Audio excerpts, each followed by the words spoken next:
Yo, what's What's up, up, dude? man? Shit, chilling. Chilling. How you doing, Excited man? How's your day? to. It's good, man. I've been doing lots more coaching calls. I've been cranking on those all day. Uh, One of them, a lot of the calls and coaching I've been doing lately has been yoga teachers, mobility people, and Mm, stuff. But this, the one I just did was she's like a mental health therapist. So it's a different world for me. And I've hmm been trying to look for some bridges to start teaching some of this stuff outside of movement and yoga for a lot of reasons. And one of them is those people have more money typically. And I want to start taking more money because like all the stuff that I teach, like if you apply the same exact things to a person or a business where there's bigger transactions, it works just the same. So I want to just be able to say the same shit and just get paid a lot more money. Yeah, well, the stuff you teach is like it works on humans. It's like Yeah, human psychology, exactly. right? So, Totally. yeah, it'll work on anything, any business, Or which is or why I love it. yeah, or if you want to be a better, if your dating doesn't work for you, if you can't seem to hold a relationship and all kinds of other like Oh, this shit is all it's all the same.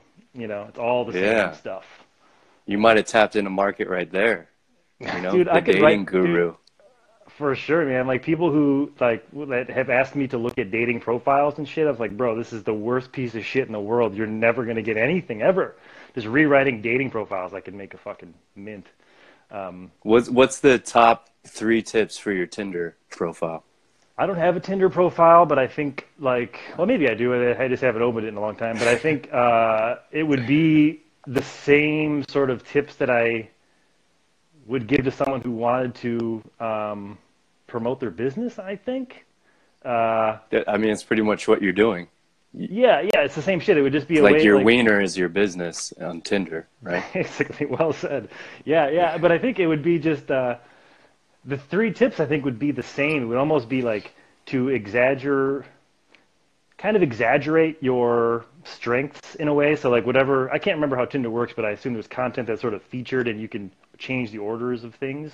But I would, probably just knowing what Tinder is and even what I assume it is actually, it would be choosing a good photo for one and making sure those are featured, but also like you maybe showing some side of you that you wouldn't think should belong on a dating profile or that would Mm. be something that would be weird for most people to include. I would probably try to include something like that.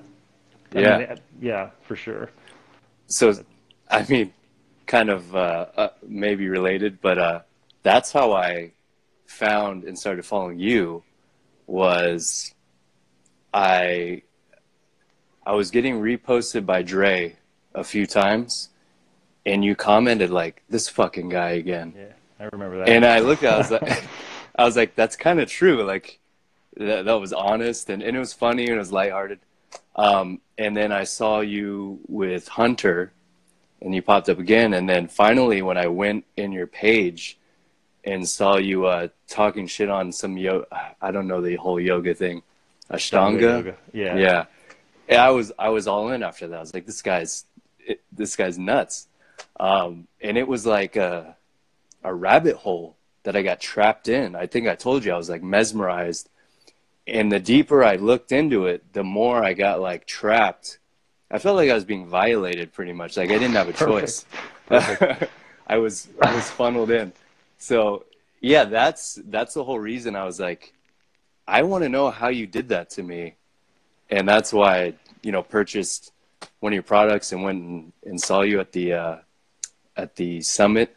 So yeah, I still don't know if that's how much of it's planned and how much of it is like, because there's people who just have the feel, like, Sure. to do that, the instinct. And I want to tap into that instinct more than just the dry facts of do this and this. Because that's what I like about you. You're super organic, it seems like. I know you don't like to overplan things. You like to just flow with what's given to you in the moment and use that. So Can you clarify what I just mumbled out, which doesn't make sense Sure. anymore? Yeah, absolutely. So I hear I hear the words the rabbit hole thing a lot. Like I get Hmm. DMs or people tag me in posts that are like, I've been in the Ryan Orrico rabbit hole for 2 hours or 4 hours or whatever. So like I love that because I think it's almost like, I think there is no better response, especially to an effort on social media than the same one that people feel when they like binge watch Netflix shows and shit, to where they can't get out. And once they start, I think like, I mean, I talk to a lot of yoga teachers, and my guess, and just from, I mean, not just a guess, but just from what people tell me, and just my own reaction to some of the stuff is like, typically when you go to a yoga page or someone who's even not even yoga, but just like movement stuff in general, but where they focus on just showing themselves doing movements only, you're not going to be able to keep someone in that shit for 2 hours. You know, I think like someone like you have a better chance than most because your shit's like fucking crazy, like weird shopping carts and desks and all kinds of wild Hmm. shit. So I think but I think even that would still be tough to sustain interest for long periods of time. And not that someone scrolling your social media profile should be your goal, like whatever, but I do think there's some real power in someone just consuming just you for 5 fucking hours. I mean, how much more influence over that person do you think you have? Um, so yes, I think there's a lot to the rabbit hole thing. I think there's a lot of power Hmm. in that, and I think doing things to create that sort of response is good. As far as like being organic, it's not natural so much for me. I'm trying to make it more natural for me because I think Hmm. to be really good at this stuff and to be effective and powerful and influential, you have to be sort of prolific. You got to be able to churn out a lot of shit, and the more you can tap into whatever being organic means, the better. So like being able to just use whatever you got in front of you to create and to spawn new ideas is important if you want to be able to go fast and do the stuff Hmm. for a long time. Yeah, that's awesome. I like that point you touched on with in the movement Instagrams, just teaching movements or showing a position or whatever. I mean, I find that boring myself. Um, and I don't like it from a business point of view. I kind of give you the veggies and the training once you purchase the purchase training with me. Till then, you're gonna see the shit I like to do, like the fun stuff, lifting up Totally. rocks and shopping carts, because that's the point of my training is to do certain things, and I like to show those things. And yeah, the people just show especially those fucking physios and PTs who it's just a list of don't do this technique, don't do this, do I don't. Well, I guess they all have 100,000 followers, but yeah, there's no, and they all look like they can't lift at all, which is funny, but they give the most technique advice. But yeah, you never get the person or the story or that connection with them, and it reminds me of like Joe Rogan. I imagine how many people he turned on to jujitsu and like psychedelics, other things he's into, bow hunting, whatever. But if he were to do a podcast, the jujitsu podcast, because that's his passion, he probably wouldn't have affected anyone. I feel like he did it by going through his story, what he likes to do, and it's kind of. So I gave you a review that said something really. You probably couldn't decipher it, but I was like, "You're like a magician who shows the cards and pulls back the I love curtain it.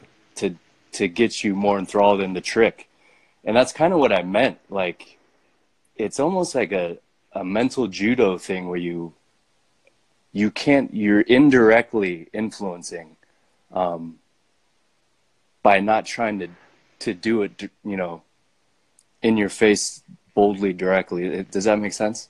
Yeah, it does make sense, and I think like the idea of like peeling back the curtain and allowing people to see sort of behind the scenes stuff. There's I think it's disarming in a lot of ways. Like people are Mm-hmm. expected to always be when they go on an Instagram account or anything, everyone's skeptical now. Everyone just thinks everyone's trying to sell something. They're always trying to look, where's the angle? What's this guy trying to fucking do? Whatever. Always, at least I do. So I think the more of it you show them, the more it makes people uncomfortable. I just got a message from a dude, like, he might be watching this now, I don't know, like a few minutes ago, who said, I'm like almost all the way bought in, but I find you really unsettling, and I can't figure out what it is, but I'm about to book a flight to LA because I want to work with you and meet with you. So I don't know, I'm not sure where he's from, but I think he's going to come to LA and we're going to do some work together, even though he's unsettled. And I think some people just don't know how to deal with it. They don't know how to deal with people showing them things that, like, you're not really, like, supposed to show.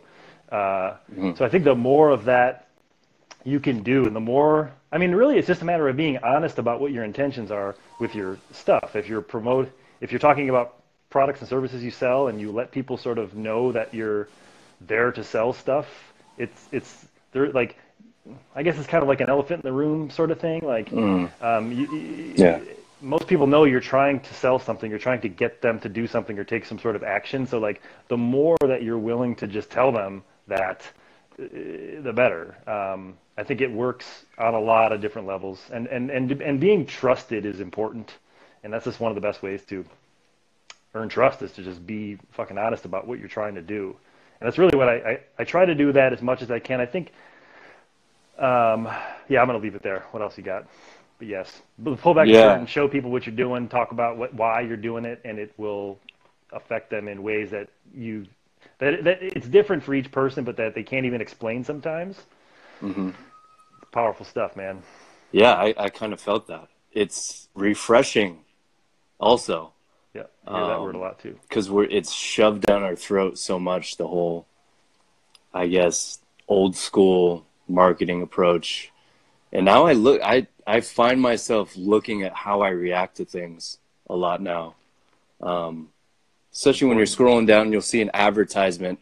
And if I watch the whole advertisement or spend more than 10 seconds, I'm like, what do they do to keep me on this? Even if I'm like, I hate it, you know, because it's so gimmicky and outrageous. And that might be why I'm watching it, because I just want to see how stupid it is.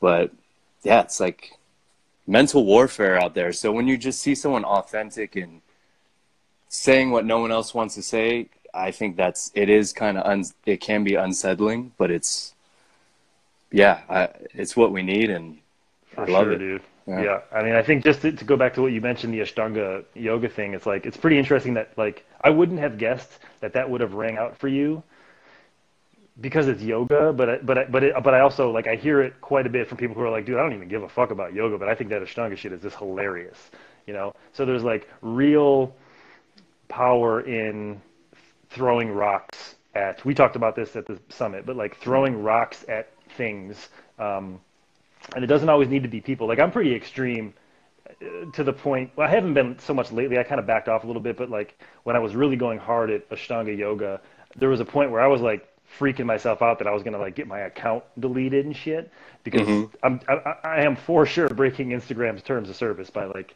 doing the things that I'm doing, like targeting people and stuff.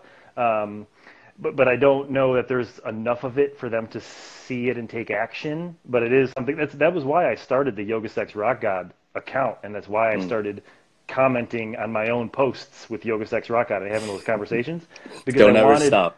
I won't. It's my favorite thing now. But, like, I did it because I wanted people to know where to go if they ever looked for my account and it was just gone all of a sudden.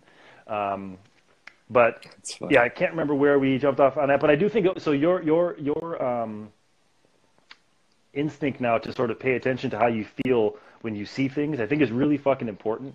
And I think, like, even if you're not necessarily, like, picking something up that's actionable from one of those, you know, crazy, obnoxious advertisements, but that habit is really important to be an effective marketer, to be aware of how things make you feel, makes you better, because you're always seeing marketing. So there's inspiration everywhere. Most of it's useless or useless to you, but, like, some of it's not. And the more you are paying attention and sort of monitoring how things are making you feel, the better you get at this stuff, for sure. Yeah, I feel like that's my best bet is most people out there, at least the people in my peer group or following me, or the people I want to follow me, are on the same kind of wavelength as I am. So if something affects me, if there's something I like or I'd be really into, I kind of try to ride with that as a, my compass pretty much. But yeah, you're talking about the Ashtanga yoga. Am I saying it right? Yeah, Ashtanga. I think so. They say it all kinds of weird fucking ways, but yes.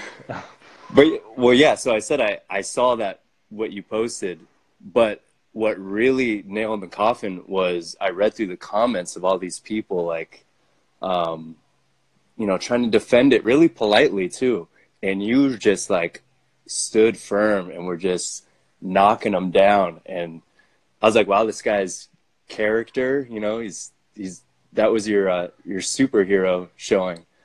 So Totally. Well, dude, yeah, that was amazing, that's man. there's it's not like any of the things that I'm saying about Ashtanga yoga are new. Like people know, and even not just Ashtanga yoga, but just yoga and movement in general. Like people know that a lot of the things that they do in that practice specifically, and even other ones, are just not good. Like it's just bad. We know overstretching things and having people manipulate your body and force stuff is just bad. It's not like I'm saying anything new at all. So when I make these posts that are just like, you shouldn't do this, this is really awful. If it was just me saying that, it wouldn't really matter at all. It would just like, people wouldn't even really notice. But I think the reason it's become, people know me now as that guy, and I've kind of built some pretty cool stuff just with those acts alone. It's because of the comments. It's because of like the swarm of people who are, most of them are defending me. I mean, they're with me and they're supporting my arguments because I'm clearly right. But like, there's also like a pretty scary lack of people defending it. Early, there was like a few people who would come in and they would basically say, yeah, I know, like, right, but you couldn't you just be nicer? Like they always sort of just they always like attack me. They never actually even talked about the core arguments at all. But it's the volume of comments that like I think shuts them down, and it makes the whole thing even more crazy because people are seeing me just shit all over these people, and they never even fucking say anything. And I think like there's a good reason to ignore things for a little while. Like if it's like a little pest, you're just like, yeah, fuck that guy. I'm not gonna even give him any attention. But like there's a line where you gotta sort of stand up for your shit. Especially when like it's starting to get traction and people are starting to pay attention. So I mean, ignoring things that just are a bother and that just get in the way of you actually doing important stuff. Good way to live, probably a good philosophy. But there's also something to be said for like when people are really talking about something or saying or giving the wrong information, or if they're talking about your stuff in a way that isn't true. It's like it's important that that you stand tall sometimes, because really quickly shit can get out of control. Like once something, especially with fucking everything so fast now, word travels fast. So you do need to get in front of some stuff. So yeah, anyways, the Ashtanga yoga people are fucking nuts, and they're too scared to stand up and say anything. And they've been great for me because it's been like Ashtanga yoga is like even though a lot of people don't really practice it hardcore, like the people I feature, that method and that system is sort of the foundation of a lot of really popular yoga systems. Even though it's not the exact same set of sequences and poses and stuff, their thinking and their philosophies on the way it should work are in everything. So it was a big target for me to be throwing rocks at, and I think that's if you want to get attention, some people just aren't comfortable with this idea or they think it's wrong or whatever. But like, if you want people to pay attention to you, pick the biggest motherfucking thing around in your industry and just start throwing rocks at that shit. And if it's like a person, it's probably more powerful than an idea, but you can also throw rocks at ideas. But it's an effective tool. Yeah, I think I'm gonna go after Hunter Good, Fitness good next. call, dude. Um, Hell yeah. I'll find some dirt on him, you know what I For mean? sure, man. For But yeah, sure. I love what you're saying. Well, just as far as a philosophy, I love to like deface sacred cows, just Absolutely. It's my favorite because thing. if someone if you do that and someone's just like automatically, no, you're wrong, that's, you know, and it it exposes like that's just an ideology you're blindly following. If you have a good argument that's, you know, unbiased and objective, that's a different story. But it kind of rattles the cage and shows you the crazies who are just caught in that, and it's not a good look. So I think we need to be doing that to just so at least people could question or, you know, take a different look at what they're doing or why they're doing it. So Yeah, let alone marketing, I think that's a great thing to do and we should be doing. for sure, dude. And it's like like if the people that you're attacking or the people who are practicing the thing you're attacking change, great. But also just like other people see it and then it makes them think about their own behaviors and what they're doing. And I think I've been more effective at getting other people to change their ways than the people who I'm actually attacking, because they're so rooted in the system now that like they can't. It would be so hard for them to say everything I've been doing for the past 25 years is fucking wrong or whatever. So like I imagine it sucks to be that kind of a person. Like to me, I want people to prove me wrong all the time. It's like if someone knew that Hunter was bad, I want someone to tell me Hunter's shit sucks. You know, like even though I love Hunter, but like obviously I love fucking Hunter and he's amazing, he's a genius.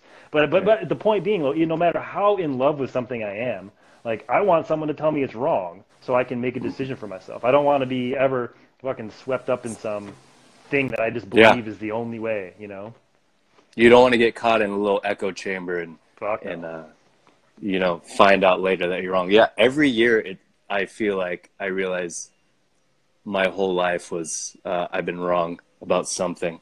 Totally. That's actually pretty interesting. That's a cool thing. That would be interesting to know what every year, what were you wrong about last year or something, you know? Like that's probably a good thing to keep tally of, you know? Yeah, I mean, I have some sympathy for people who disagree with me in some ways, because if I go back 2-3 years before that, and I just get clones of myself from every like 3 years, they'll all be arguing with each other, saying they're right, and everyone else is wrong. Totally. That's so really it's like good. I like you that. can't even argue or convince yourself, you know. So it's almost and that leads on to, which is why we need failure and we need, you know, bad things to happen to break us down so that we could grow and have a rebirth.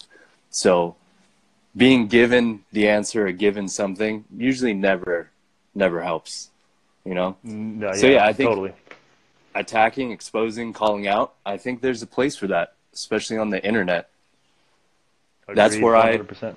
I got a lot of ideas from people I looked up to being called out. And I was like, wait, what, you know, it made me question, and it's a good thing. Yeah. So yeah, Well, Hunter's full of shit. I think it's interesting. So like let's just use Hunter as an example. Like if I was to all of a sudden just start reposting Hunter's videos and saying, this guy's a fucking idiot, look at this shit, he shouldn't be doing this to fucking people, this doesn't work.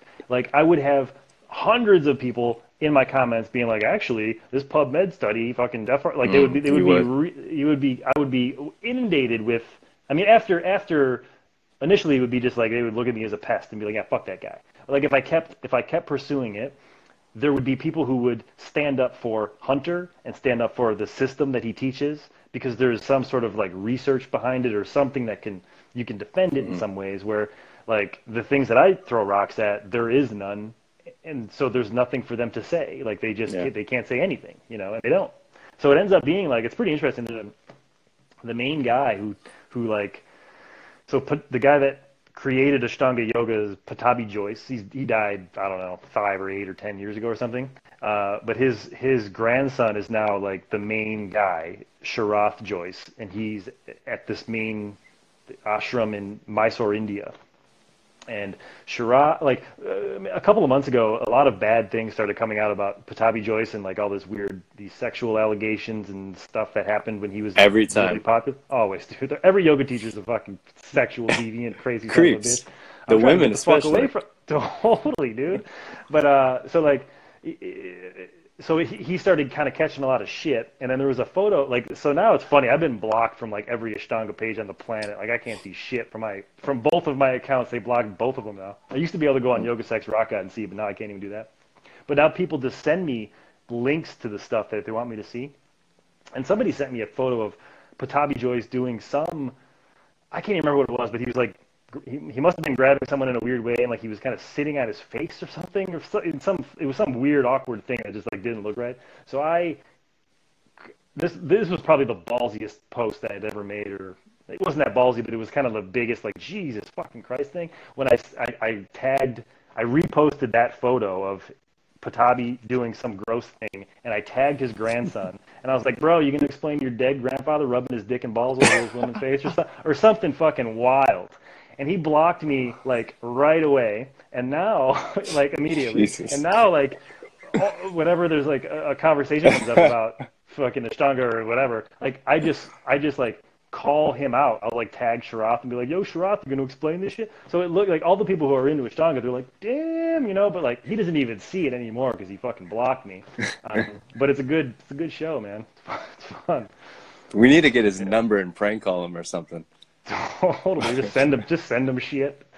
But yeah, God, that's hilarious, man. Yeah, good times, man.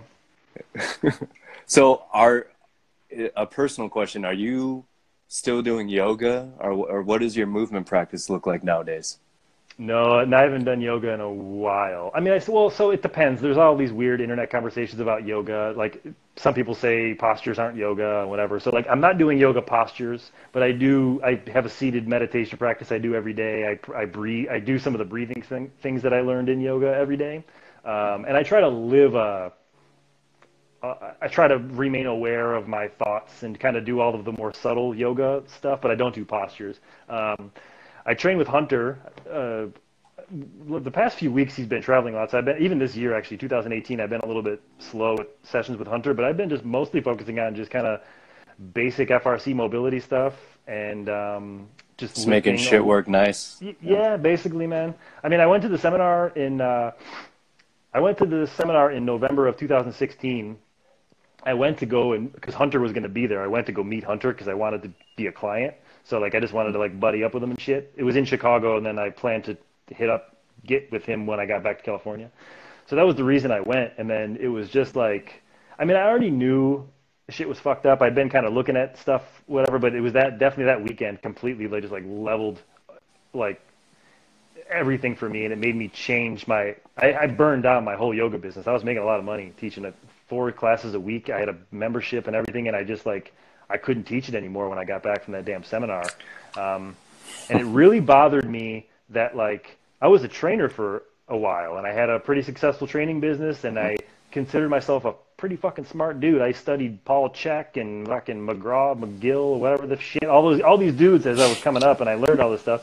But like it was strange how like I didn't hear the things that I heard at the FRC seminar that made me like I should fucking stop doing this, or at least look at it, Dude, yeah, I had the same experience. I almost during the FRC, my FRC cert, I was like, fuck, like I didn't want to hear it. I was like, now what am I going to do now that I know this? I almost wanted to be ignorant after that. And my practice kind of went downhill after that also, because I was confused and trying to figure out, well, I can't do this stuff I was doing. I need to find a better way. And I was like transitioning, trying to find my own system of implementing the principles, which took me a while, and it's still changing. But yeah, that just getting everything you thought before destroyed. It's scary. It's like a death, it's a loss, but it's a chance to regrow and rebrand yourself, find a new way of teaching. So absolutely. It's scary. I'm sure it's scary for a lot of people who go in there. Yeah, it's just interesting because, like, if I was just like a yoga teacher who had just done a yoga teacher training or even taken some sort of basic anatomy classes and things like that, it would be less surprising to find out how much of it was wrong But like, just when I think back about all the time and all the money I spent on training and learning from people that I thought were really smart, and I know that are really smart, and probably a lot of them were actually teaching some of these things, is they just weren't teaching them in the way that made me hear them. And Mm. that was what was important. I think that's really what's so powerful about FRC and Spina is the way it's packaged. It's like, and he said, I mean, nothing's new. This is all old shit, just put together in a kind of a cool way. Mhm. But it's like the way that it's the way that he says it. It's the way that like it's presented. It's the humor he uses and the things that he talks shit about. There's a need. There's always a need for someone to, no matter who you are, what you know, or what you think you don't know yet. Like if you do know something good, it's important that you talk about it because you say it in a way that someone needs to hear for them to hear it because they probably are hearing the same shit from other people, but it's just not sinking in. And people resonate with different voices, so it's important that if you know something good, that you talk about it a lot. Yeah. Or something that you convince me if you have a flaw that you need to or a story that might not be in a positive light, that could help people and connect you to people a lot. And I experienced that, and it blew me away. And that's something I wasn't on board with. I mean, even just as far as my Instagram, just my profile page, I wanted everything to be perfect. I used to Totally. go through it and like delete posts that I didn't think were that good. And I would delete them. And I just wanted everything to be perfect. And yeah, just being authentic and real and showing that you're a human being, you know, all parts. That's something I'm starting to embrace more. And yeah, you were a big influence on that for me. So thank Thanks, you. man. Yeah, of course. Well, I think like if you want that sort of response where people stick around on your page for a long, if you want them to go down the rabbit hole that is you, or stick around on your stuff for a while, or read a lot of your shit, they won't do that if you're perfect. They will get bored really fucking quickly, even if your demonstrations are sick as fuck. Like it's too much. It hurt. It's hard. You don't believe the person. You feel shitty about yourself.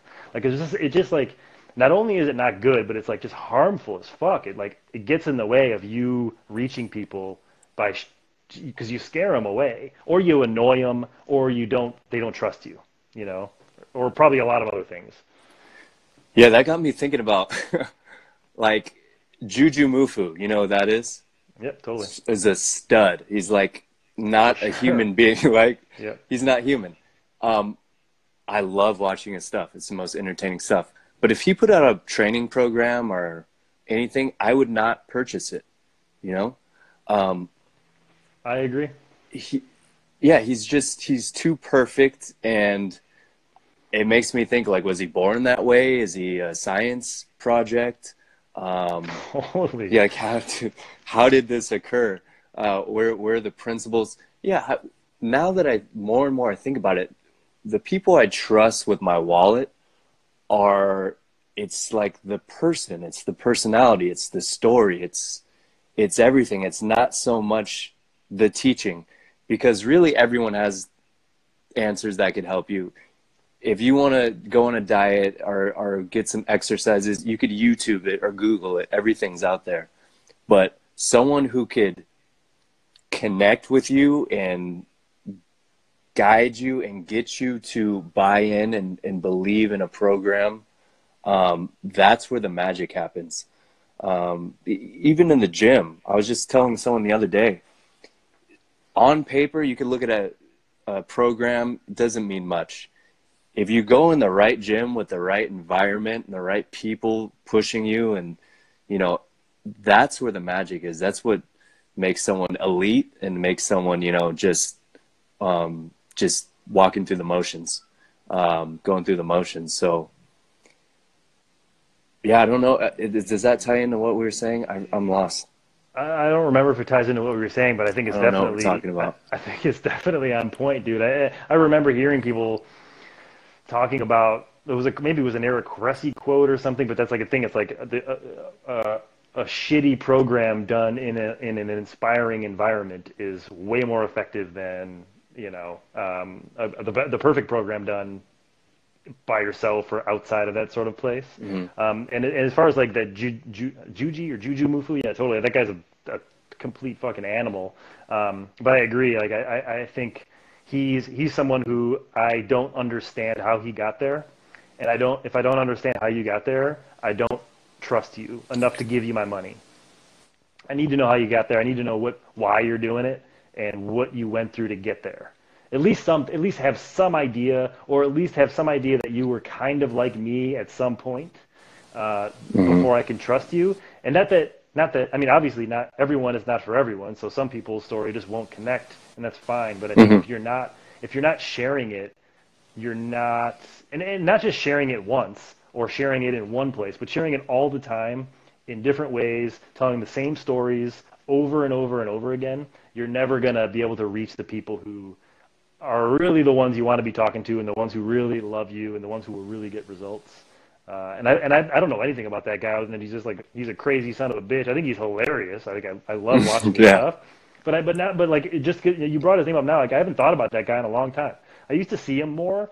I think I follow him, but I probably just Instagram doesn't show me a shit because I just stopped giving a fuck. But like I don't give a fuck because I don't know anything about him. And really, ever since random talking video has been kind of a thing, Mm-hmm. I don't really even think about anyone that doesn't make them anymore. You know, like they don't enter my mind as much. I'm bored with, not that like Mm-hmm. the people need to only make videos, but I think if they don't ever show me that side of them, where they're just not trying to polish stuff, I don't even care about their polished stuff at all. It just is fucking invisible to me. Mm. So yeah. God, I didn't even make a random talking video. You do. Well, I Yeah. see. Like for you, it's like we have a relationship now. I think you're someone who, just whatever. I kind of go back a little bit. So like when you bought Yoga Marketing That Doesn't Suck, you were the first person that bought it. That I was like, shit. I hope he likes it. Because like I had you, because I like was inspired. Like I had all this respect for you. I thought you were fucking a genius and a beast. So like that was an interesting moment for me when I saw. Because I remember when the receipt came in, I was like, oh shit, this motherfucker bought that. I had no idea you were even paying attention to me. Um, but yeah, you should make a random talking video too, for sure. That would help you a lot. Yeah, yeah, I will. That's, um, yeah, man, it's crazy how it's all it's all connections. Like you through Hunter, and I found you, and it's funny. Everyone at the Yoga Sex Rock God Summit was was people I really wanted to see and hang out with, and it's cool how you brought all these people together. I don't know if that was orchestrated or planned or how it happened, but um, I mean that was one of the best. I mean, of course, you were there and explained a lot of good stuff. I got so much notes, great stuff to apply. But just being there in the room with those people was, I don't know how else that could have happened. I think even if like Samantha would have been like, "Hey, we should all meet up and it would be cool," we'd be like, "Oh yeah," but we wouldn't do it. But it's Totally. funny, you made it happen, got all those people in a room, and it was amazing. So, Man, I think like there's a lot of reasons for it. I probably couldn't even guess at what the actual formula was, but I do think one critical piece of it that I think will help if you want to create events like that or just be successful in whatever you're doing is being. I posted the quote before. I'll just use the quote to kind of jump off. That the more repulsive you are to the customers you don't want, the more magnetic you are to the ones you do. And I think because I've been kind of banging so hard over the past few months, 6 months, year, I am so polarizing now that the people who actually end up ascending and like buying stuff from me and then showing up into a room, like there's no way that they couldn't have been perfect because they like there's so much fucking punishment. Like if you want to be able to like stay around for long enough to even see that offer, you got to deal with my Instagram and I fucking pound you all day. And then you sign up for my email list and every day I fucking beat you down. So like you either go away eventually because you're just not right or you've dealt with it and then you're just totally ready for it, I think. You know, so you were throwing a bunch of eggs against the wall, and you see which ones didn't break, pretty pretty much. much. Yeah, pretty Yeah. much, dude. Yeah. Yeah, but I was thinking about that, like, um, in the 90s, I call them the fitness Illuminati. Cressy, Boyle, who else am I forgetting? Robertson, all those guys who came up on the YouTube generation who I followed. You know, I bought their stuff, read their stuff when I was growing up. And it took me a while to realize, I was like, wait, all these guys are in cahoots with each other. Like, they all know each other. They're all, they do work together. They promote all each other's stuff on their platforms. They do summits together. It's like they came up and formed a little group. And it made me realize that was more, they were saying, you know, great stuff, but it's almost the social, you know, it's who you know that made a difference. And that was hard for me, because when I first started out in the business, man, I was like trying to be a lone wolf. I didn't like working with anyone. I didn't like taking advice from anyone. I didn't like helping other people out. And I'm shifting gears as I've gotten older to, it's really about community and building a tribe. And, you know, that's what I love doing on my newsletter. Like you said, just weeding out the people who aren't on board. You know, they'll find something else somewhere, but you're attracting your community and your tribe. And I think that's huge. And that's what it's all about. And it makes your job a lot easier when you're with like-minded people. Yeah, I think like there's those little communities exist in a lot of different places. I remember, like, I used to read T Nation like religiously. I was big in the forum. I had like a big fucking I loved it. It was like my favorite thing ever. And I remember watching those guys kind of come up. I think a lot of their stuff was like, it was like an almost organic sort of pod that they didn't really even know that they were developing. And I think eventually they started to do so. And I don't know if you remember, but like John Romanello and Cressy and those guys, they left. And Joel Marion, they created a Rugged Mag, and it was it was a weird random story, but like I remember Joel, he left T Nation, I think in kind of a bad way, and then all of a sudden, like one day, that motherfucker, he like, I don't know how he did it. I don't know if he did it manually or he had someone do it, but he like scraped the entire like user database for usernames and then sent everyone a fucking private message and invited them to come join Rugged. And that was when I got that message. And then I guess it turned into a big thing. They were fucking threatening all kinds of crazy lawsuits and shit. Wow. Yeah, but those dudes did a really good job. And then like, so once I sort of got away from T Nation a little bit, and I found internet marketing, and I kind of got swept up in internet marketing. There was Frank Kern was the first guy that like really made me wake up and think about this stuff and showed me that this is something I should be learning about. But those dudes, Frank Kern, Eben Pagan, Andy Jenkins, there's a bunch of guys who eventually they all ended up in San Diego. They all moved from wherever they were, and they lived in San Diego, and they used to call themselves the Syndicate.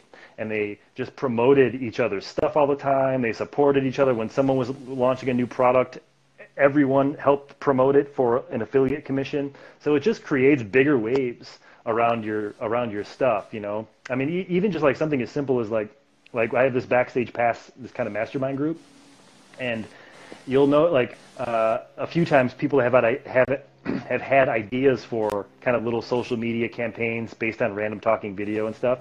And what happens is like when someone makes the first video and then a few other people from the syndicate copy and like follow suit, that is a much bigger splash when there's like rapid fire 5 people doing it than just one person doing it and saying, hey guys, make your whatever. So like if you were to use like a mobility, if you wanted to create some sort of like mobility hashtag cool fun thing that people did, it would be way better for you to sort of orchestrate it with some of your friends to where you do it and then like they do it pretty much right after you, where it's almost planned and ready to go, so that like the ripple from that will be so much greater than you doing it and then hoping others did it.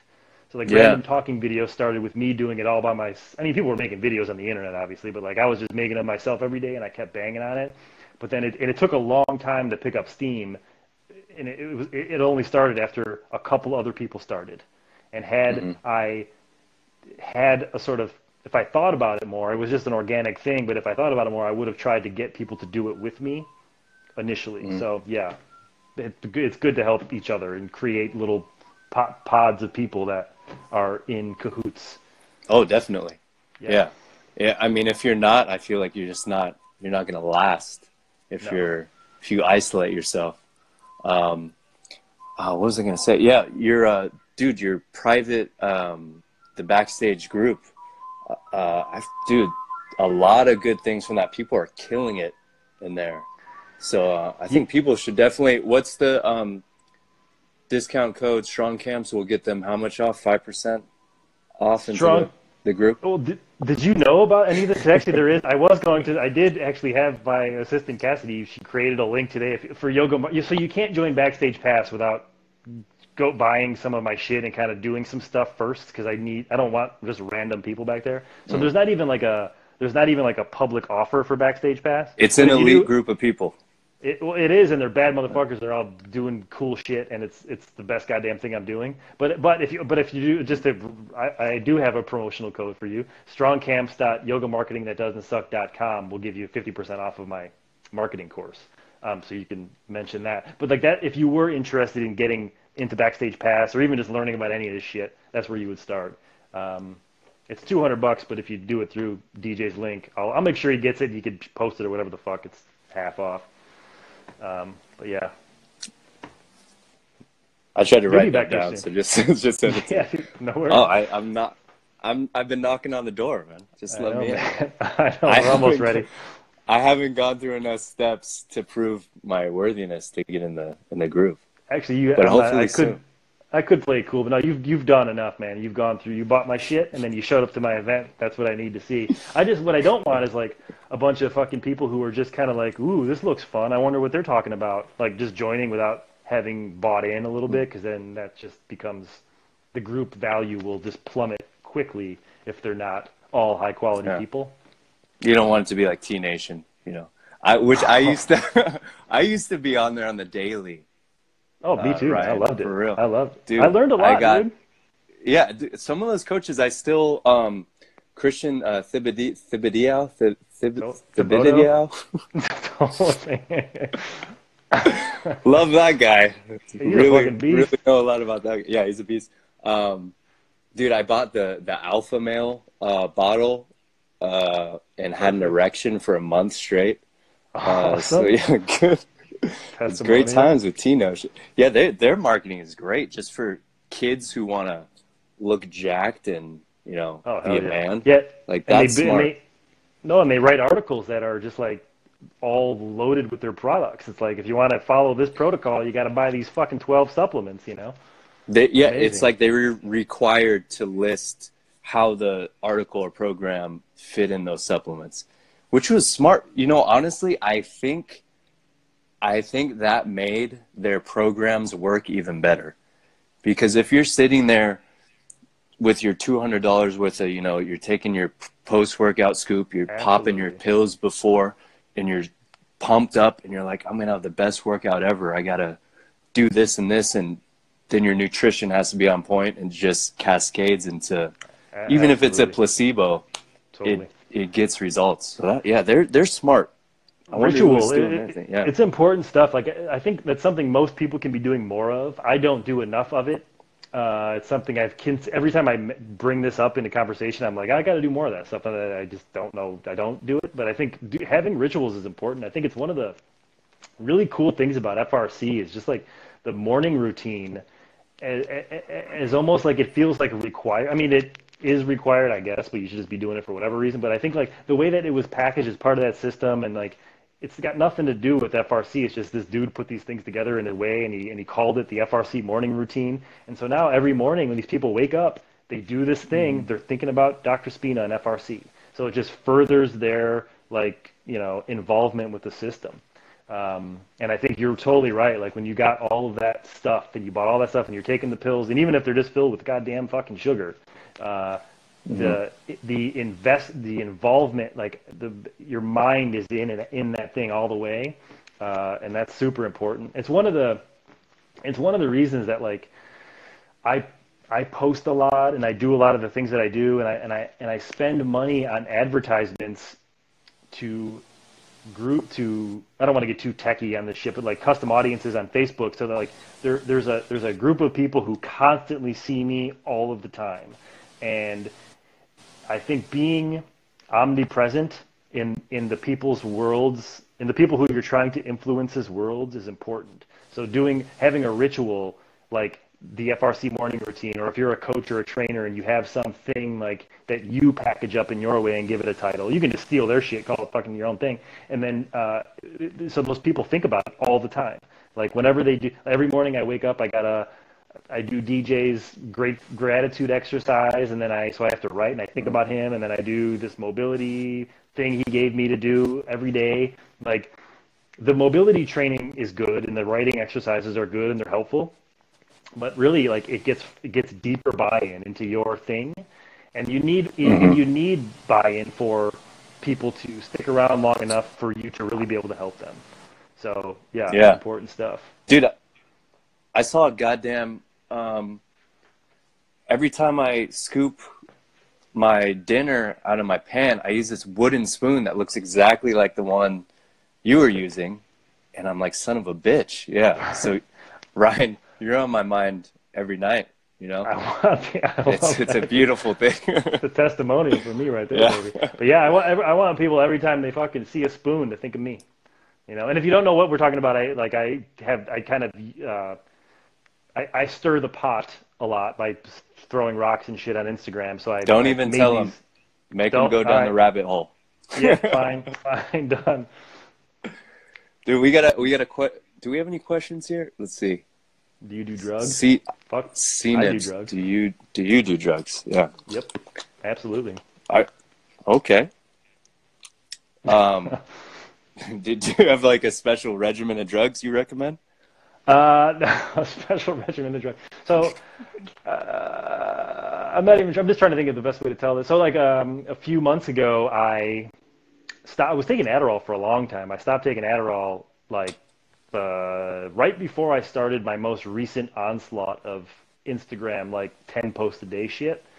I stopped on Sunday. I started my crazy shit on the next day. I think because I was so convinced that as soon as I stopped taking Adderall that I was just going to be a fucking zombie, that I would have nothing. So I had to prove to myself that I not only had something, but I had like a lot, and it worked. It helped me stop doing something that I knew was bad, that I knew was fucking me up. But as far as like current drugs, I smoke weed. I drink too many energy drinks. I drink. Do I have? Oh yeah, this is T Nation. This is Biotest. Spike. Fucking Spike. Hell yeah, dude. It's my shit. Yeah, and like I would take psychedelics. I haven't in a while. I don't really, just because they just haven't been around me, and I haven't really had a place to take them or whatever. But I would love to do them again. I used to do shitloads of drugs, all kinds of different things. But yeah, I like drugs. They're fun. They help. Well, you should stop by next time you're on your way to San Diego. I will. And we'll hook you up, man. Yeah, did you? Or tomorrow. Did you feel any decrease in productivity when you stopped the Adderall? Because I know a lot of people do that just for menial, just get shit done work. Yeah, I don't think this time I did. I do kind of remember feeling that last. So I've taken it on and off for about 6 or 7 years, and there's been times when I stopped taking it where I did feel that. But it ends up now. It just, dude, it makes me. I used to do a lot of coke too when I was younger, and like when I first started doing cocaine, like it was great. Like it was the fucking greatest thing in the world. I thought that's how you should feel all the time. And then eventually, it just makes me feel like shit. Like when I would do it, even just a little bit, it would just only make me feel bad, and it was just awful. And then Adderall started to become that as well, where it was just like it would just make me super fucking anxious and like emotional and all kinds of crazy shit. So like I think I'm not sure if I noticed a decrease in productivity, but I think I did notice a decrease in all those shitty feelings, which helped increase productivity. Wow. You know, in a way, I was spending less time fucking spinning out about dumb shit. So I think that was good. Yeah. Sounds like you shouldn't be doing that anymore. Yeah, it's a good I think thing. That shit is dangerous, man. I think it's like things like that are dangerous because they're fucking subtle. It's like you don't notice what they're doing to you until it's like kind of too late to stop, because then you're convinced that the good that comes of you is from the drugs too. So like it's hard to quit. I think that's like what yoga does to a lot of people, where like, like when you walk into a CrossFit gym, there's like kind of an assumption you're probably gonna fuck your shit up at some point. It just kind of comes with the thing, whatever. But like yoga, I mean, it shouldn't be that way, but it kind of just is. It just comes with it. So like, there's Yes. almost like a warning, like an implied warning, like you're gonna get fucked up. Whereas yoga, it doesn't have that. It's like it feels like, yeah, it's fucking lotus flowers. It'll be safe and whatever. So like over years and years, you end up doing damage to your body that you can't really repair because Hmm. it happens so slowly. So Yeah, yeah. it was a subtle. Well, when I my experience with Adderall right away, it was I think I was in Vegas, um, and I was just on the slot machine, just grinding my teeth, um, just pulling the lever, but I was snorting it, so that's probably why it wasn't too subtle for me. But Oh, shit. I don't like that. I don't like any uppers. I I don't even love them. drink coffee anymore. Yeah, I don't like that direction. So my I don't like problem the is the down. other way. Yeah. Yeah, I'm the opposite, man. I don't like the down stuff. Doesn't work for me. Like I feel like a non-responder. Like I've taken handfuls of shit that my friends would take, and I just didn't do anything to me. Um, but anything that makes me feel tweaky and speedy. Oh yeah, bring it on. I love it. You know, I that's got to be a personality thing, I Yep. swear. Because I know people who their personality where they're like the showman, the entertainer, the party guy. They love uppers so much, and they're not a big fan of downers. And I've seen people I could tell like you should never try Coke because you would love it way too much. You know, for Totally. me, I don't like it. I don't like the feeling. Yeah, so that's funny. I think it just people latch on those things that feeds into their I don't know if it's their personality type or where they feel comfortable. Um, but yeah, it boosts something. So yeah, Yeah. no more Coke for you, man. No, it's bad, man. We're It gonna was have one an of those things that intervention. well, it made me feel confident. Like it was always once I was kind of old enough to start making changes to my life, or realizing that I should start making changes to my life. Like what would drove a lot of my behavior was like I was convinced that if I could learn how to talk to girls and meet women, that my problems would be solved. So like I started doing drugs to be more confident to go talk to chicks.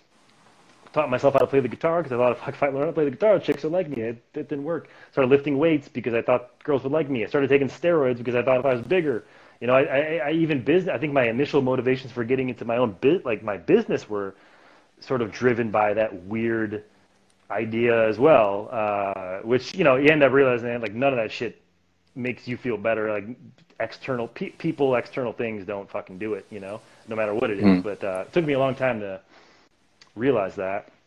But I it was think like my. that's Yep. sorry. You Go go. No, no. Go. You're up. ahead. I'm up.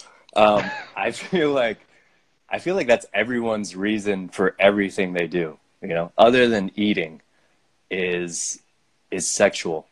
Yeah. Um, It's even on if some they're level. yeah, I mean, even if they're, you can go to the gym and I want to get jacked. You're not trying to be healthy. You're trying to get some girls, or even if you're a girl, you're trying to look better. Um, even yoga, especially. You know how sexual these yogis on Instagram are? I mean, that's why we like their pictures and follow them. I mean, it's, they're not strippers, but it looks it looks just as good, you know. And Totally, dude. you don't feel dirty or shameful about it. It's a great little trade off. But I feel like yeah, that runs on the baseline. That's running everything. Always. Always. Um, No doubt. yeah, so I don't know if we could escape that. No, I don't think so, and I don't think it's a problem. I think really it's like just being able to keep things in containers and understand that they're there, but they don't control you, and just being able to sort of like control your fucking mind. So we had to start a new one. There's a lot of good questions though. Damn, we missed a lot of good questions. Oh shit, yeah. They've all gone away. Damn it. All right, there we go. Yeah, I didn't know it, so it cuts it off after an hour, huh? Yeah, it'll count down like in a minute 30 or something and tell you it's about to cut off.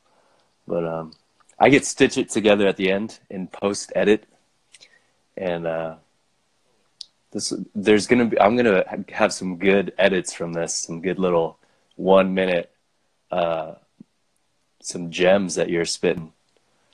You get some good stuff, man. Yeah, I like these. I like doing these things. I don't do a lot of them, but like the ones that I have done, they're great for pulling little clips out afterwards. So I think for like a lot of people that do or that want to do these things or want to interview people or do videos that don't get a lot of like if they have a smaller audience. So you have a big Instagram So following, but big. like people who don't, when you do these, well, it's shit 20 bucks. But like when you do these things, like a lot of the value is like not even so much in however many viewers were on it when it was live, but like what do you do with it Mm. afterwards? So there's like a lot of good stuff that you can get from something that may have not had the hugest audience when you did it, as long as you use it Yeah, there's afterwards. content everywhere that you could use. Everywhere in your life. Yeah. I mean, it's not like you said, people just don't want to see you in the gym doing a certain movement every day. Um, if you could tie it into life, because that's really what movement and all this is, and everything we're doing. It's just life, you know. And the deeper you can get into that, make it more personal. I think the more it helps people. And I mean, I don't feel like I'm like interviewing people or doing a show or a podcast because I don't really want to. Kind of just, I feel like this is people like you who I'd want to call up and have a conversation with anyway, just because I genuinely want to. So why not put a camera up and just record that? And who cares if people don't like it or if it's not good? Like, just have it there for repurposing if we want to, because there's going to be good stuff, and I know there's going to be a lot of good stuff. So yeah, just I know you do know Bedros Killian, yeah, Koulian, Cool. yeah. Yeah. He's big on that. He's like, if you are going to the movie theaters and you're a trainer, go in there and be like, look, I brought a water and an apple, and I'm gonna make a good decision. And he's like, if you got popcorn and a donut, he's like, record that even more and be like, dude, I got donut because you can't have a strict lifestyle. Everyone needs a day off. It's okay. Don't beat yourself up. Tomorrow's a new day. He's like, either way you go, use that as a message, because it can apply to everyone. And that kind of opened my eyes, like, wow, that's true. We have content everywhere, and people are going to use that everyday stuff in that situation more than turn your wrist this way on a clean snatch or whatever. Yeah, just makes you more relatable. So I love that. Yeah, and I think not even just like not more important than the fact that they use it or not. It's that they're like, oh, I like those donuts, or I eat donuts, or they just connect to Mm-hmm. it, or I also am a fucking psycho who brings apples and water to me, like all of these things, like even if they're not like directly applicable, or if the people never even apply the advice or whatever lesson it contains, it's just like points of connection are important. I think being like aware enough of when something. I mean, most things are actually like, most things can be made relevant or made interesting. Do it right, but just think like being aware enough to know that those kinds of things are actually pretty cool and interesting changes the way you view everything you do. So if you're always like if you're aware enough of what you represent to people, or what they see in you, or what they like about you, or what you think is what you want to be presenting more of, knowing what those things are will help you sort of see opportunity to talk about stuff, make content about things, or remember things that have happened in the past. Yeah, it's all everything should go in the soup, man. Everything. Yeah. It helps a lot. It helps to be to go back to the idea of being like omnipresent and kind of always around. The only way you can do that is if you can always be creating a lot of stuff. So setting up your lifestyle and the way, and like just thinking about your life as a well for Yeah. content and ways to demonstrate these things. It's a good way to live. Yeah, so I enjoy lifting up odd objects like shopping carts, which I could do in the privacy of the hills behind my house where no one's looking. But if you know my boy Majestic Mirth, he's got a thing going where he's going to the grocery store in the parking lot when people leave out the carts, like in the spaces and everything. He gets all pissed off and starts lifting up and throwing them, and he's made a thing about it.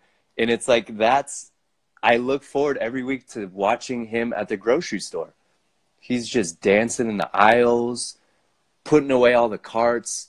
And this is stuff that pissed him off, and I knew he was kind of doing, like, he'd put the carts away all mad before, and he would like complain to me about it. I don't know if he has OCD or what, but now he's made it like a regular series, and it's the most entertaining thing ever. And he's being genuine, and but I feel like it's healthier now. He's having fun with it. He's not just like, these goddamn people can't put away their carts. He's actually like, oh, I'm going to turn this into do something productive and make something entertaining and show people, you know, how crazy I am. So yeah, I love the idea. The grocery store is right, dude. Like, people are always at the fucking grocery store all the time. So, like, and I just posted about Whole Foods, and like I talked about it a few times. Like, I think that you should put the divider down after you put your shit down. You should be the one who puts the divider down before the person behind you even shows up. And I think this is the way you should live your fucking life. I think that someone who doesn't do that is probably an asshole in a lot of other ways. And so, like, I use that opportunity to tell that story, and I think other people probably have other pet peeves that happen in grocery stores that, if you talked about them, a shitload of people would be like, oh, fuck yeah, I hate that too, or I love that too, or whatever. Yeah, and if you're at Costco, you put the divider upside down so that we could place our card in it. Interesting. That's good to know. There might be two other people who are agreeing with that. But yeah, I mean... Well, this is how you start a movement, man. You got to start talking about that shit. Yeah, there's grocery stores. Grocery stores are ripe for content. I love that. It really is. It's somewhere everyone has to go during the week, right? Yeah, and I mean, my last newsletter, I brought up the grocery store anxiety I had when I was next in line, or even a bank, and I was like, shit, like, I'm going to have to interact with another human being right now, and I'm not in a good place. But yeah, that's we need more grocery store videos, definitely.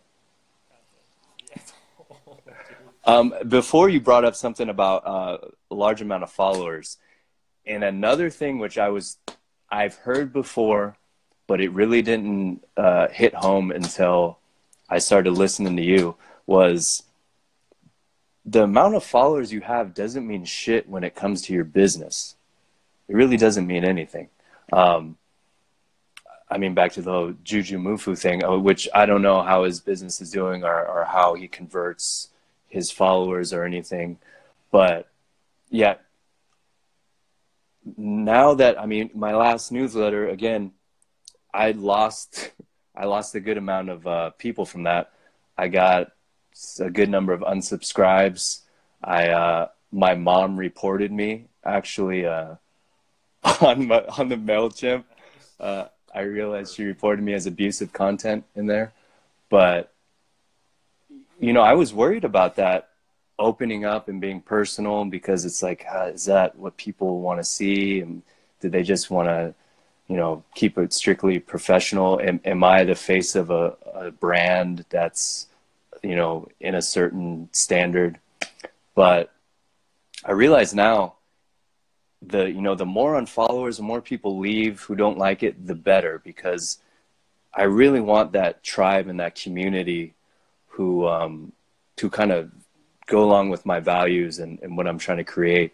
That's way more important than the number of followers you have. It's really quality over quantity. And I realize that with people who I give money to, like my coaches and people I pay to see, they don't have that many followers.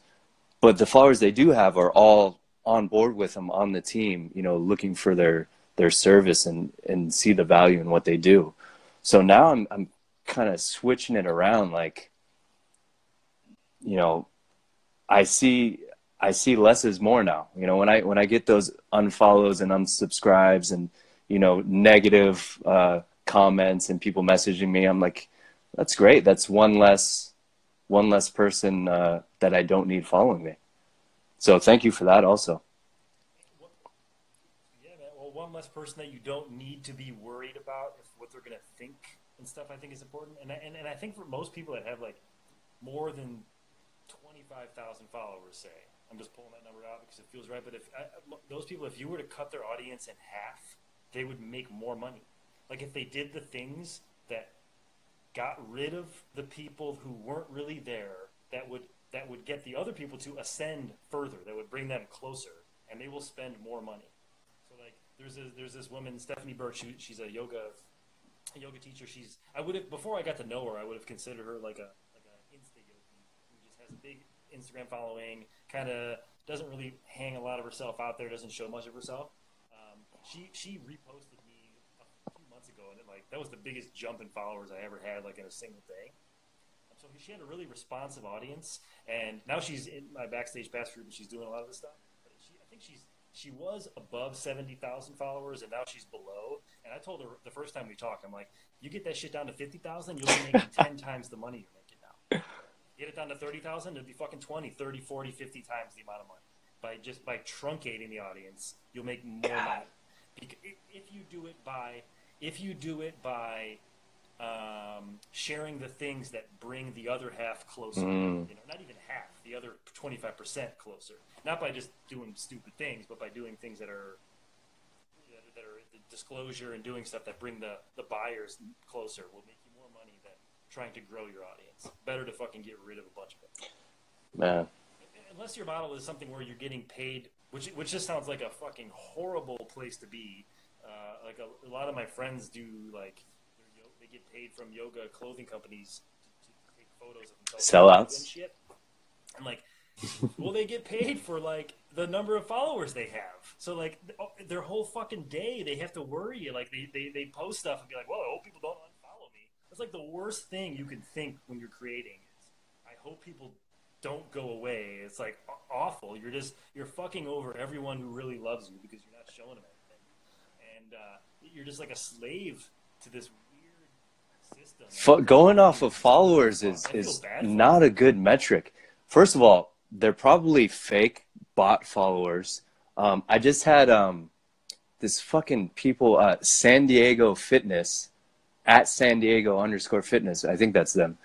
They emailed me and were like, and I know a lot of people are doing this. They're like, hey, for $5 or $20, whatever, we'll repost your picture or your post every month to get you new followers. We have this money. We took over San Diego, blah, blah, blah. We're this.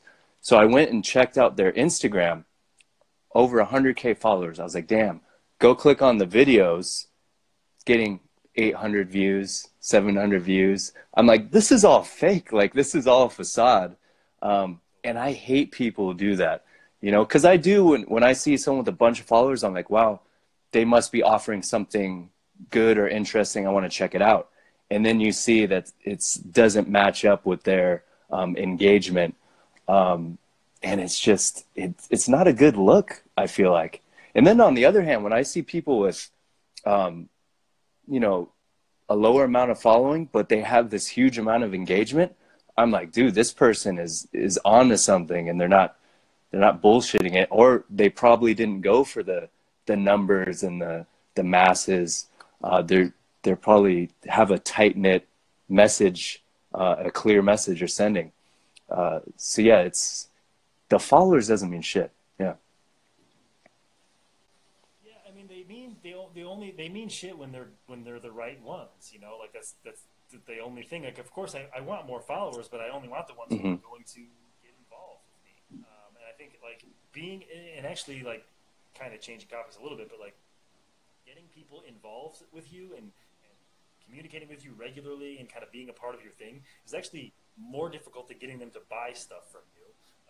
So it's important that you are creating a place where they do want to engage with you, and that oftentimes means getting rid of people they don't like. or being clear about who you don't like, so they know who isn't going to be there. But yeah, it's a big part of being effective on social media. I think is being effective in the way that I think is effective and actually Bottom line, yeah, doing cool stuff is repelling people. You have to be pushing people. You have to actively be driving the wrong people away, or you're building the wrong audience. You're building an audience that I want to have like kind of an honest understanding of who's following me, so I know what kind of response I can expect. But like if you like for people that have like I mean I know people who have 100,000 followers, 150,000. One dude who teaches yoga in Los Angeles, he's got fucking I don't know, probably more than 300,000 followers now. He was teaching at a studio that I was temporarily teaching at, and I asked the owner. I never went to his class, but I was like, "How's dude's class doing?" Like, the guy's like, his text is like 80 million followers, 2 people in his class last night. 2 fucking people showed up to a class with a guy who's got 300,000 followers. And granted, like if he was teaching that class somewhere like in some random place where in the middle of the country where there's no yoga scene, fine. But you're teaching in Los Angeles, bro. I bet like 50% of your goddamn followers fucking live here. And if you can't draw them into a room, it's like, what is the point of any of it? If they don't want to come and see you or get involved with your shit, like, what the fuck are you doing? Like, just go do something else. It just doesn't make any sense. Yeah. You're better off getting sponsored by a t-shirt company. I would. Well, that's probably the only money he That's makes. probably good money. Dude, and well, it's probably okay money. But like, but if he was to do some of this stuff and he had 300,000 and he drove 200,000 of them away and kept 100,000, he would make millions of dollars, like legit millions of dollars, way more than any t-shirt company could ever afford. But like those people they'll never be able to accept that. Like they can't. They're so worried about that number. Like they check how many followers did I get this week. I don't even look at that fucking shit. Half the time it's less. I lose followers. Fucking whatever. Yeah. But so it doesn't even. I don't even think to look at it because I just don't give a fuck. For most people, I mean, I'm like for that guy it was a ridiculous amount of followers. I'm sure he can get like 50 in a day and be like, oh, nice. But I'm sure still that 1-2 people he sees who unfollows him hurts a lot. You know, the negative is always so much more harsh. Oh, hell yeah. And I saw, man, way back a few years ago, I read this. It was like a sales book because I never liked sales or that role. I kind of came up in a gym, a training facility where they had a sales staff and I never had to do it. Then I went to a commercial gym. They had a sales staff. I never had to do it. And when I went out on my own, I was just kind of thrust into, oh, what do I do? I have to put a different hat on. And I've kind of gone through that and realized just be yourself and talk to people openly. But I read this book back then that was Go for the No, I want to say. And it was how you shouldn't go for a certain amount of sales, closes, or yeses. You should go for a certain amount of people telling you no during the week and start looking at that in a positive way. Because as a byproduct, you'll get a small percentage that says yes. And it was kind of looking at it from the opposite end. And I love that idea. And yeah, I think taking that same approach with your Instagram or your brand, whatever you want to do, and just be super authentic, put yourself out there, and the people who leave and aren't with it, as a byproduct, you're going to solidify the people who do resonate with what you're saying. So that's huge. And I'm sure it's hard for a lot of people. Just seeing that unfollow hurts a lot more than a bunch of followers. Yeah, I think there's a lot of people that will never be able to accept it. But you're totally right. I think, I mean, just besides the fact that, like, you know, there's the every no gets you closer to a yes sort of approach thing, and I think it's important that you do accept that as a reality. Just flipping the script in your head a little bit about what that actually means is important because that carries over everywhere. I think most sales trainers have some version of that story. Like anyone who's teaching sales will teach their students some version of, you know, like the what's the fucking light, the guy, the Benjamin Franklin and the light bulb, or whoever the fuck, as Thomas Edison and the light bulb or whatever, like how many experiments it took him to get to the thing. 70,000 filaments, right? Fucking whatever. Well, to me, which sounds like just it seems like a bad inventor. Why the fuck did it take you 70,000? I would have gave up. Yeah. Like you should have learned a lot sooner. Totally. Well, dude, what do you need? 10 should get you there, you know? But anyway, so like, but the point is, there's value in no, because it, not only does it get you closer to yes, but it also just represents a type of person that you don't really want around you anyways, because they're gonna be difficult to sell to, and even if you do sell them something, they're gonna be kind of a pain in the ass. Like they'll ask for too much or expect too much, and there's a lot of that. That's like, you know, besides just the getting of the customer, there's like what happens when you got them. Like what are they like? How is it to work with them, etc. So like just as like a weird example, I was just talking to Chandler earlier today about some stuff. He's got some workshops coming up, and he hasn't been promoting them so much because he doesn't have a web page for them yet, so he hasn't been taking money because people can't give him money. And I was just like, well, bro, I didn't have a web page for the Summit of Power. I just sold that shit just through messages and stuff. Just let people pay me. I didn't even talk about it. I meant to talk about it there because I wanted to say, like, you guys realize I sold this shit with no fucking web page, because everyone thinks you got to have web pages and shit. I don't think it would have worked had I not been attracting the people that I am. They were ready to buy no matter what it was. I was just, you know what I mean? It didn't matter what was on the webpage. I didn't even say what the event was. I was just like, you know, I just let people figure out that I'm going to be talking about the same shit I talk about all the time. And that was all I needed to do. But if I was the guy who I was just talking about who had 300,000 followers, I would have needed to make a webpage that explained what the fuck we were going to be talking about. So it's just like a lot more work you got to do. And yeah. I still don't know how you did that. The people you no, I mean, I do be like, what people want to be.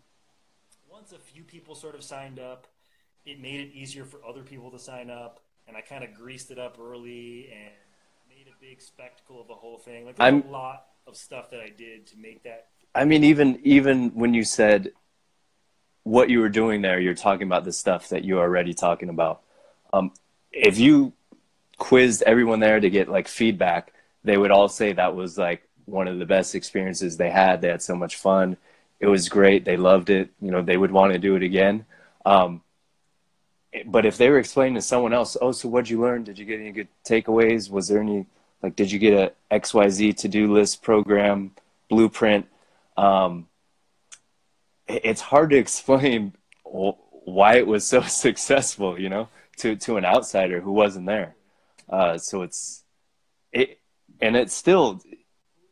so mysterious, which is kind of cool. Like, what are you going to experience there? So if you do it again, I highly recommend people experience it for themselves and go check it out. But yeah, I still don't know, like, is that part of the plan? I don't know. That's good and bad. There's like, I think it would be kind of helpful if there was a thing for people to say, I got this or that or whatever. But there's also like real kind of value and coolness and sex appeal in like the people that were at a thing or are part of a thing knowing stuff that other people don't understand. So like you're in or you're out. And if you're in, you get it. If you're out, you don't. And if you're out, you want to get it. And you want to be inside. So there is power in that, I think. And a lot of people don't think about that stuff. Or, I mean, I see a lot in yoga because yoga's fucking union and we are one, all this horse shit. So people like, they don't even like any sort of idea of dividing people. Like if you start talking about dividing people or being polarizing or us versus them or in and out, people are like, it's not whatever, and they freak out about it. But like it's important. Like it's just the way humans are. Like we're always going to be part of a tribe and not part of another tribe or whatever the fuck. It's just what it is. So accept it. But you can help people more by singing to the ones who are supposed to be in your tribe and saying fuck the other ones. It's not like you don't want the other people to die or get cancer, but you just don't want to sing their song because it takes away from the people who you're supposed to be helping. I think you could do that ethically also, because I see that in FRC. It's a strong brand, strong identity, strong community. Like you said, they identify as, oh, you're FRC, you know, cool. We're going to use our cool lingo, Pales, Rails, all these, you know, different words of the system. Oh, you want to explain to you? Go find a practitioner who can't really verbalize it over the internet. But then again, if they never bash anyone else, they never really exclude anyone else. They're just it's a tight knit community and a strong identity, and they're inclusive. And if you want to have a discussion, they'll have a discussion. But it does create that buzz. They want to be able to use that label, that brand, and get in on it. I think one of the most genius things that guy did, or I mean, whoever, I know Spina, but I don't know, Randphone, whoever came up with all the initial terms and stuff, is creating those fucking terms. Pales and rails. Like, I remember seeing the words Pales and Rails, and I wanted to know what that was. That was like, I wanted, like, what is that? Like, and it made, and I've always liked the word rails for some reason, for weird reasons. But like rail in a line. I wanted to understand it. And, well, I'm sure that. And Ruby on Rails, I used to code a little bit. No idea what that means. It doesn't matter. Yeah, but there's real power in creating language that, like, the people who are inside get and the people who are outside do not get or want to know more about. So it's something to think about with what when creating stuff. Yeah, that goes back with like creating rituals and all of that. It's awesome, man. So where do people go when they want to get in your rabbit hole? How do they find you? Instagram. Instagram is like, if you want to just kind of like get a real big kind of like look at what I'm doing and what I'm about and some of the crazy shit we've been talking about, just look at my Instagram page. It's kind of the best place to learn about me, or at least get a feel for what I'm doing. If my emails tend to be a little bit more, if you want to learn more about what I do and how to do it yourself, my email list is a good place to go. yogasexrockgod.com is where you sign up. If you go to the link in to make it easy, the link in my Instagram bio will show you all my shit. But that's yogasexrockgod.com will give you, you can sign up for my email list. It's free. And if you want my marketing, my like high level sort of advanced marketing stuff, it's called Yoga Marketing That Doesn't Suck because I was talking to yoga teachers when I made it, but it's for everyone. That is at yogamarketingthatdoesn'tsuck.com. It's $200 now, but use DJ's link, strongcamps.yogamarketingthatdoesn'tsuck.com, and it's $100 off.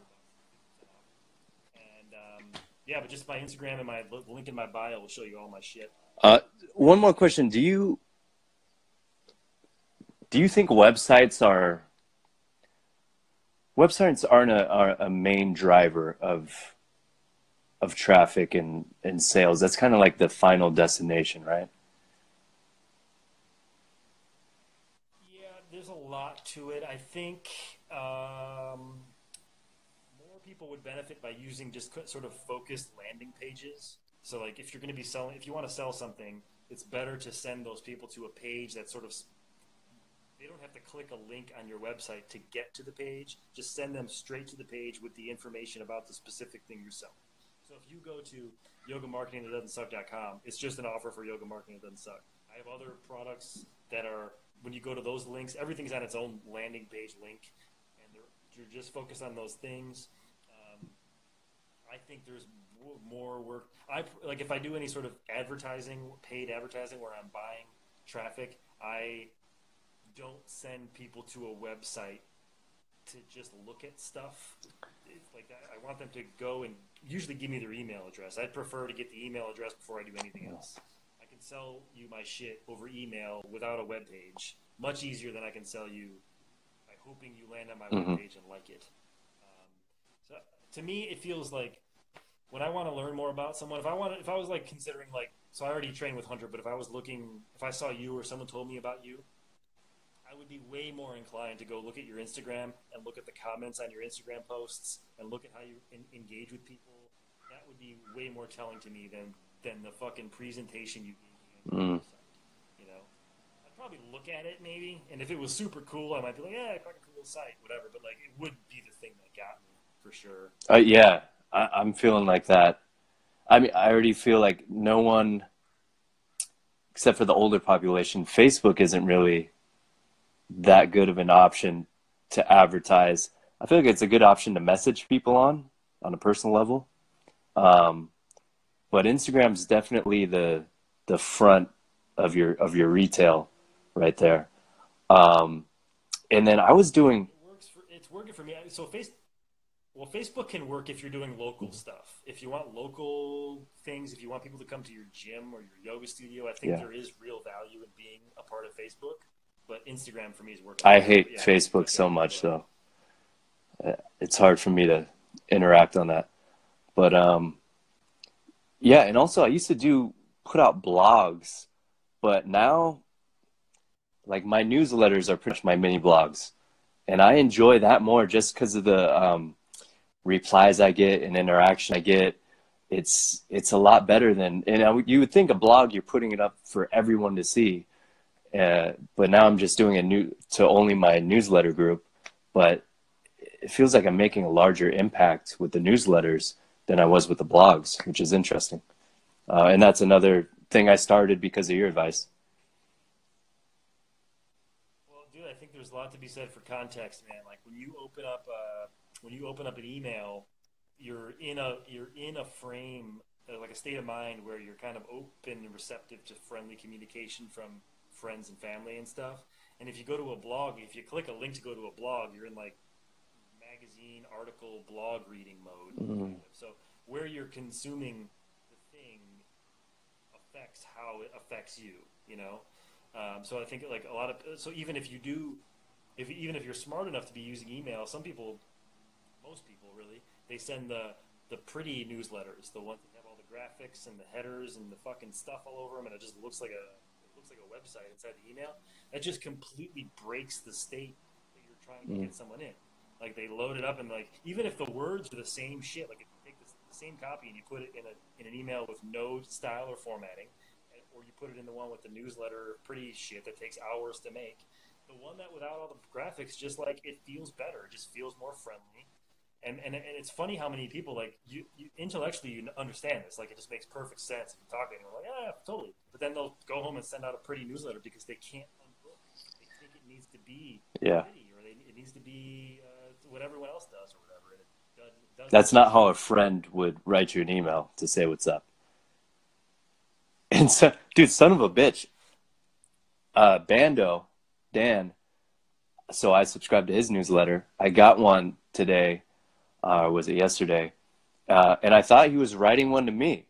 My name was in it a couple times. And at the end, I was like, son of a bitch, that was his newsletter. And I thought that was just a personal letter to me.